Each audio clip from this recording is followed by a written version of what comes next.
All right. Hello, everyone. This is Dwight Woods, Jeet Kune Rebel, and welcome to the I Love Jeet Kune broadcast number 36. This is the one about Dan Inosanto Talks Jeet Kune retrospective. I'd like to thank right off the bat 3 of my Jeet Kune seniors for being the inspiration for doing this.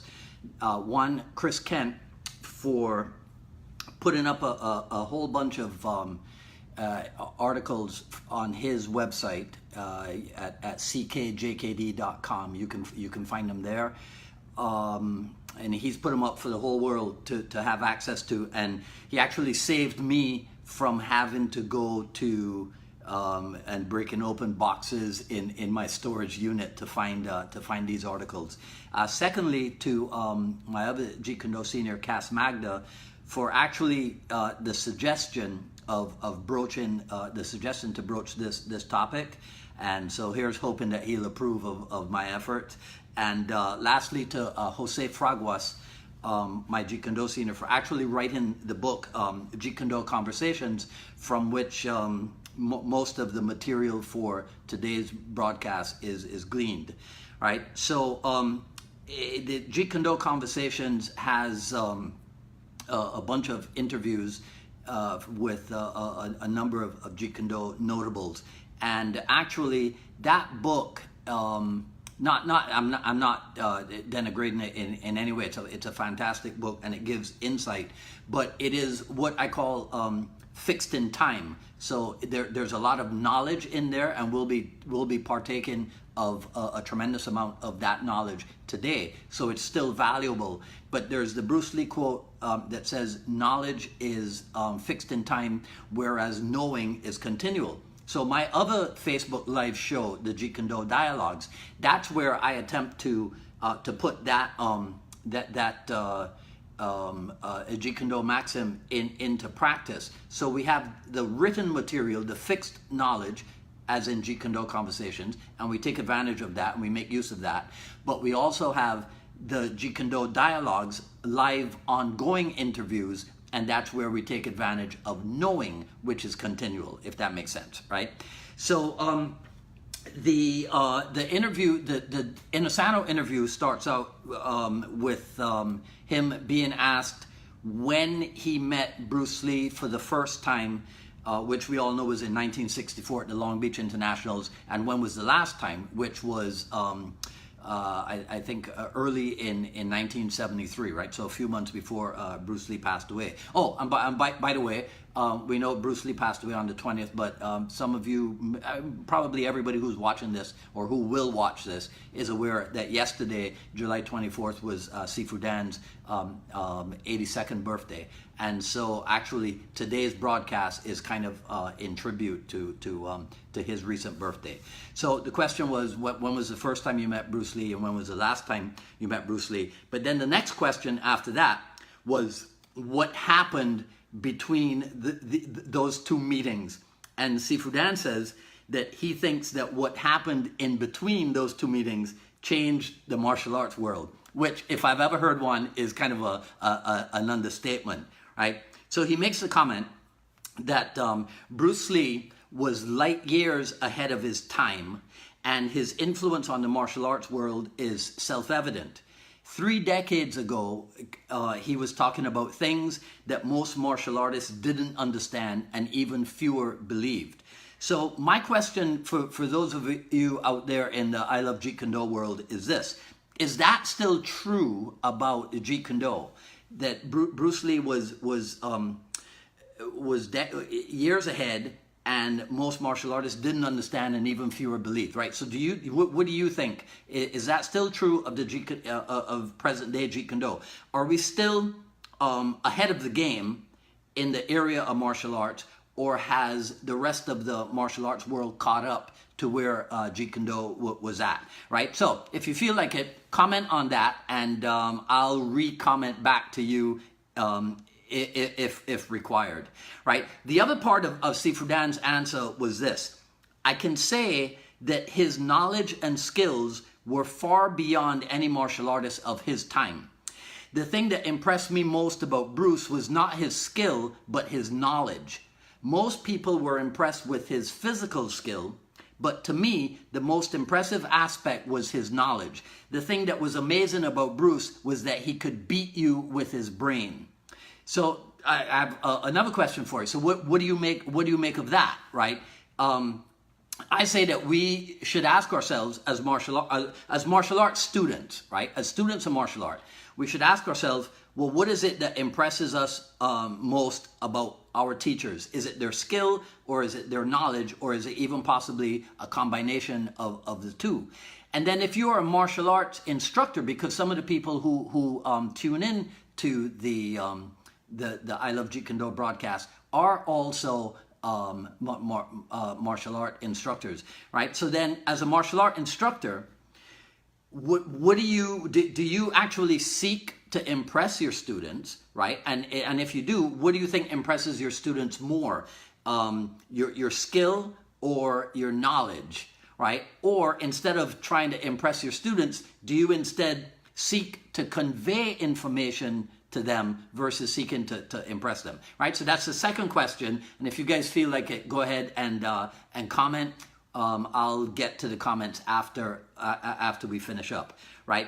I'll confess to you, when it comes to that knowledge and skill and what have you, I have a private client, somebody who's been training with me for over 3 years, and her observation is that with me, unless it is a Jeet Kune topic specifically, or if it's something that is somehow related to Jeet Kune, then her opinion is that I have no interest in it if it's not connected that way.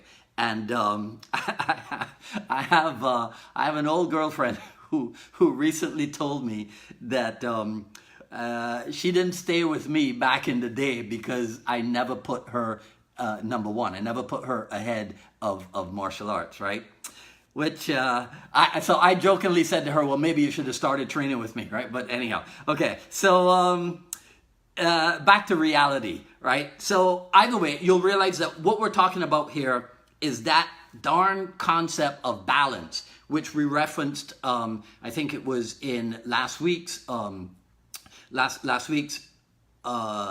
broadcast, right? That concept of balance, that the yin yang deal that seems to rear its head whenever and wherever we end up talking about Jeet Kune. So here it is again.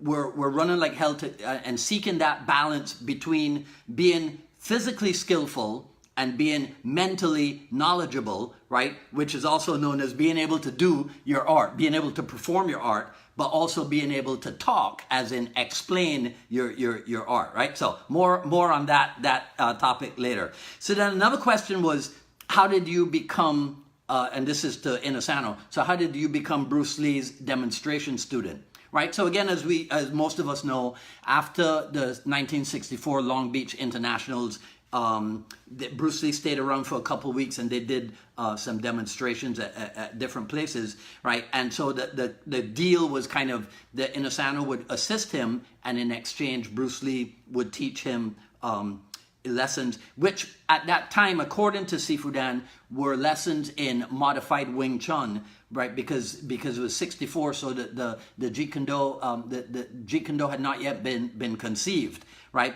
But what's interesting, well, one of the things that's interesting is that he says at first he didn't actually like the way that Bruce Lee demoed, because they didn't really rehearse anything, right? Whereas coming from a Kempo background, they had always rehearsed for demonstrations, right? But I think that if you look on the YouTube at, you can find clips of like Inosanto Academy demonstrations or what have you, and you can kind of tell that over the years he developed a formula for doing demonstrations, right? I know that here in Miami we kind of adopted that idea of no rehearsal for demonstrations. And it gained us this many students over the years that we demoed. Look at this. Yes, absolutely 0 students from using that no rehearsal approach to demonstrations. For us, what it was we use demos as a kind of an extra opportunity to train, right? And as an opportunity to work on the flow, right? So it's like, okay, so we go out there and we do something and we just work on the flow, if you get my meaning. Not last week, I think it was the week before, when I was talking to on the Jeet Kune dialogues with Raymond Crow, he told the story of Lindsay Largusa of Villabril Largusa Kali fame, and there was a demonstration where Lindsay did a stick disarm with his feet, right? And as far as I understand, that was completely incidental, if not accidental. It was not a planned or rehearsed part of their demonstration. So I was very attracted to that idea of just having a general idea of what we'll do, and then you just go out there and you go with the flow, right? So then after that comes questions about Taki Kimura and James Lee, a question about private lessons, and a question about Bruce Lee's teaching philosophy. So Sifu Dan says that Cedro Bruce told him that he should always respect Taki and James as their seniors, as his seniors. And if you've ever experienced Inosanto live, you know that he has never once wavered in that regard when it comes to respecting his seniors. As a matter of fact, in this, this will be my first show and tell. So in this magazine, which is July 1988 of Inside Kung Fu, it's on page 44, I think it is. It's the one about Bruce Lee's ranking systems and what have you. And what you can see right here in this top corner is 6th rank is Dan Inosanto. And then 7th rank is Taki Kimura, and 8th rank is Bruce Lee, right? So when they devised this ranking system, which I think was in right here in 1988, Inosanto put Taki Kimura as his senior, right, at a rank higher than him, right? Okay, so there's that. When it came to private lessons, here's what he says. He says that the focus was on physical conditioning, right? So jump rope and hitting the heavy bag, using the kick shield, and then doing combinations on the focus mitts, right? And then doing sensitivity drills like the Chisao, and then also a lot of sparring. So I don't know about you, but to me, that sounds a lot like what we still do. But it also sounds to me like what any MMA or Muay Thai fighter would be doing in his training. Well, except for the Chisao, right? But they would probably, the Thai boxer and the MMA fighter would probably replace sensitivity drills like Chisao with clinch work, right? And then pummeling, and then in the BJJ with rolling or what have you, right? So sounds to me like what they were doing back in the 60s is still being done today inside of Jeet Kune and outside of Jeet Kune also. As for Bruce Lee's philosophy on teaching, what he says here is he firmly believed that the instructor was merely a guide, and most of you guys have heard this before in some form or fashion. He firmly believed that the instructor was merely a guide, not a dictator, and that the teacher is the pointer to the truth and not a giver of the truth, because the truth is always relative to certain situations. His basic principle as a teacher was to help the student to find his own version of truth. This philosophy of personal liberation led me, right, so I'm speaking for Dan Inosanto. This philosophy of personal liberation led me to new discoveries in the martial arts and helped me to grow both as a martial artist and as a human being. That open and inquiring mind toward all martial arts and aspects of life is what I believe is Bruce Lee's greatest gift. So I'll read that last part again. That open and inquiring mind toward all martial arts and aspects of life is what I believe is Bruce's greatest gift, which is something with which I think all of us would agree, that having an open and inquiring mind towards martial art and other aspects of life, that's the thing that leads to personal growth as a martial artist and as a human being, right?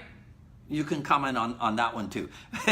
Right? Okay, so then the question turns to the opening of the College Street gym, right? 628 College Street in Los Angeles, Chinatown. So this is what is referred to as the Chinatown gym, or the Los Angeles branch of the Junfan Kung Fu Institute, right? So Sifu Dan reveals that it was kind of his idea to get together a group of Kempo guys along with the handful of people. There were like 3 people who Bruce Lee trained behind Wayne Chan's pharmacy. So that was actually kind of like the first Los Angeles, or maybe the second Los Angeles training group, right? But then Inosanto suggested that some of the guys from the Kempo school and the Wayne Chan guys, they get together and open up a little place, and that would put some money into Bruce Lee's pocket. Because I don't think the I forget if the Green Hornet had started, or if the Green Hornet had been canceled, or whichever came first, right? So, but within 3 months, Bruce Lee had turned over the instructional duties to Dan Inosanto, and thereafter he would come by like once a week and check on stuff, right? And it said that Bruce Lee, wanted to use that free time to develop his own body. And also he hated big classes, which is something we've heard a number of times. It was a thing where he felt that to maintain the quality, it had to be one-on-one. And he was right. It's just like a boxing trainer. He can train maybe 2 or 3 guys at a time, but that's it. He wanted to know the person physically and psychologically from inside and out. That's the real reason, listen to this, right? That's the real reason why he rejected the idea of nationwide schools. That's not the way to bring out the art, Dan, he said to me. His system was never made for mass distribution. His system was never made for mass distribution. So here's another proverbial question for you. Could that be one of the reasons why there's been so much controversy in Jeet Kune Do over the years? Because in that a system that was never initially designed or originally designed for mass distribution ended up being distributed worldwide by an assortment of instructors from an assortment of Jeet Kune Do backgrounds, right? So maybe there's something to that. Feel free to answer that not so rhetorical question, right? So then the interviewer asked about the curriculum at the Chinatown school. And Sifu Dan says that Bruce Lee didn't want anything organized because he believed more in intuition. But Inosanto pointed out that you have to have a base before you can express freedom. So apparently they went round and round with it, and ultimately Cedro Bruce agreed that a curriculum was necessary, and he also let Sifu Dan have some input on it. And even though he allowed Sifu Dan to have a great deal of freedom when it came to the curriculum, he still pretty much controlled and advised on what should be taught. And then his advice was also to never become bound by the curriculum, right? So I was gonna tangent off here a little bit and talk to you about that influence, right? That whole idea about intuition as part and not organizing anything about the curriculum. But so I was going to tell you about how I organize my curriculum here in Miami at Unified Martial Art. But I think we'll save that for another time and another discussion or something, right? So if we go on to the other question. So then the question comes up about the difference between Junfan Kung Fu and Jeet Kune Do. The difference between Junfan Kung Fu and Jeet Kune Do. And Sifu Dan clearly states that Junfan is the base system for Jeet Kune Do, and that Junfan is what was taught in Seattle and in Oakland.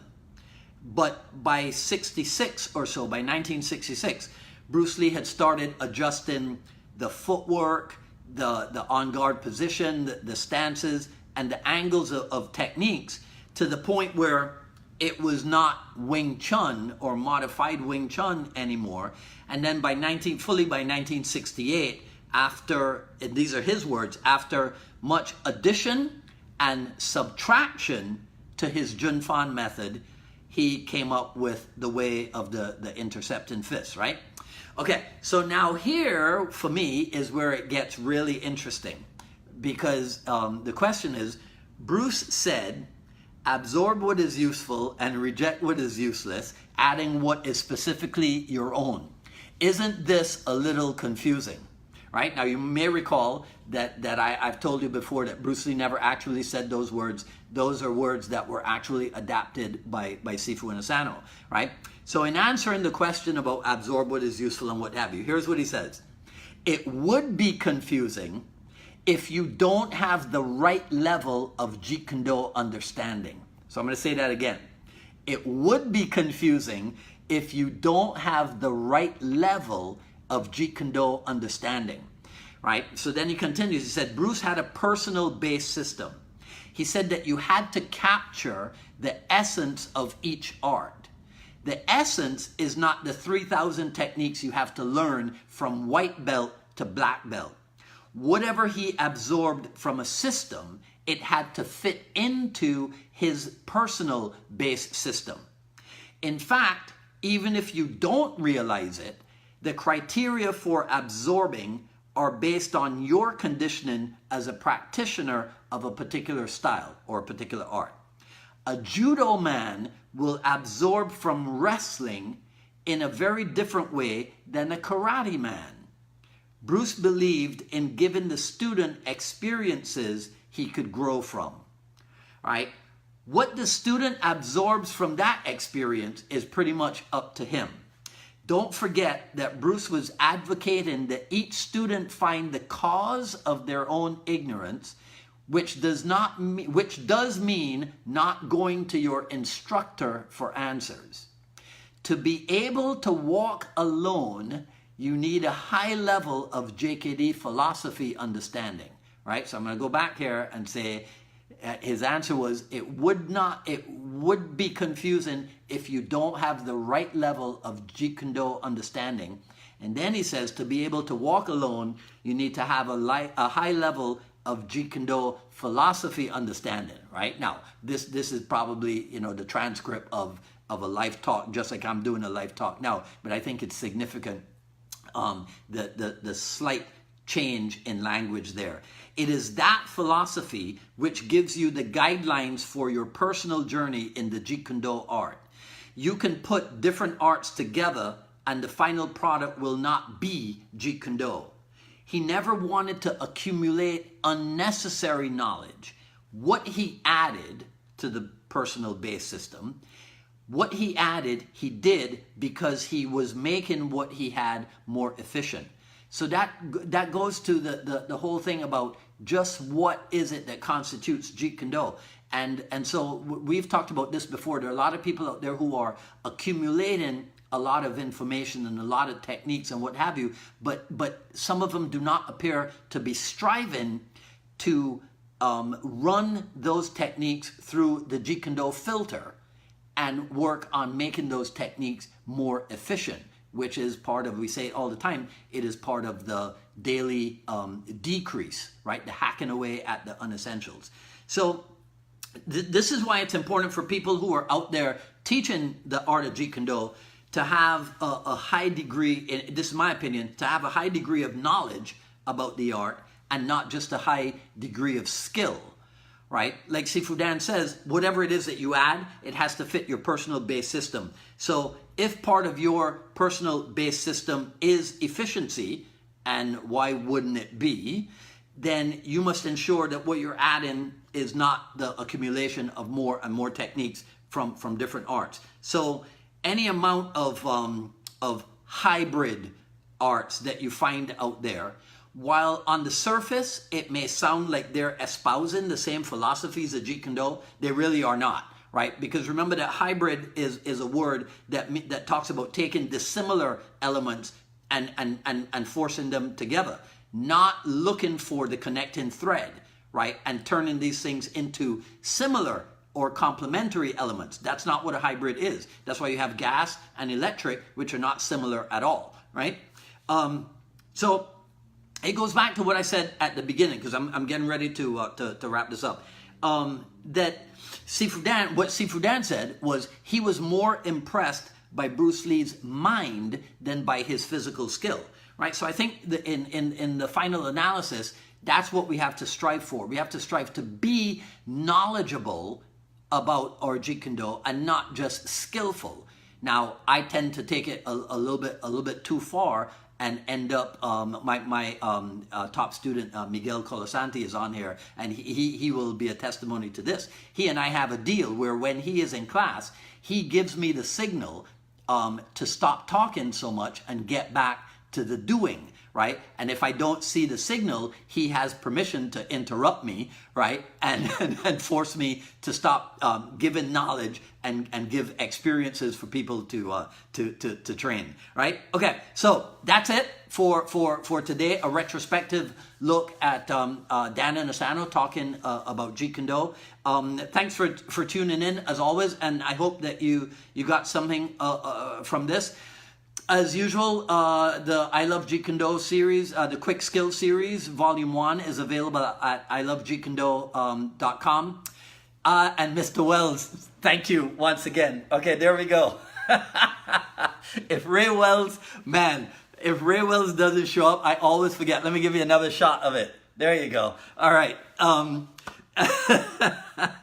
Oh, and another friend of mine said that I should recommend to you guys that apparently on Facebook there's a setting for notifications so that you'll get a notification whenever I go live with the JKD broadcast or with the Jeet Kune Do dialogues, right? So I don't know where that setting is found, but it's Facebook notifications, right? So feel free to like and share and comment on this. I'll go through the comments after I've posted the video, and I'll comment back to you. This Friday, the Jeet Kune Do dialogues, episode number 11, I think it is, will feature Sifu Guru Mark Stewart, who will be hooking up with him from Thailand. Well, he's in Thailand. I won't be in Thailand, right? So I may have to change the time from 3 p.m. Eastern time to maybe later in the day, but I'll confirm that with him later this evening when we test the technology, right? Okay, so that's it. This is Dwight Woods, the Jeet Kune Do Rebel, signing off. You guys enjoy the rest of your day, and I'll see you next week. Take care.